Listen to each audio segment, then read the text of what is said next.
Yo, this is Don Byron coming to you from my palatial home in upstate New York.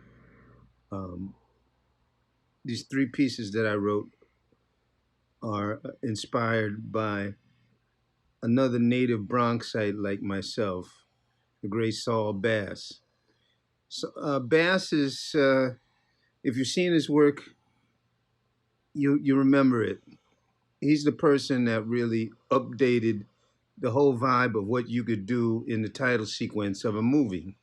And he starts with Otto Preminger's great works like Man with a Golden Arm and continues through not just doing Hitchcock's stuff, but actually being an influence to the way it was made. Um, he won an Oscar for a short. He designed several of the corporate logos to businesses like Bell Telephone and United Airlines.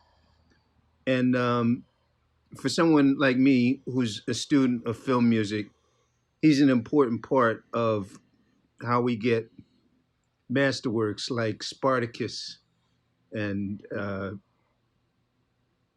Psycho, North by Northwest. All of those things are shaped by this person, both graphically and artistically.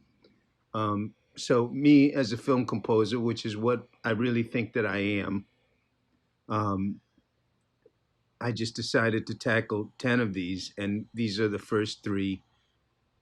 And I thank MIT for commissioning them and giving me the opportunity to work on this music. And that's what these pieces are. I mean, my influences as a musician and composer are pretty wide, but Saul Bass, who actually grew up less than a mile from my parents' house in the Bronx, which also means he grew up less than a mile from the place where Abner Louima was shot. So that's what this piece is, and I hope you enjoy it.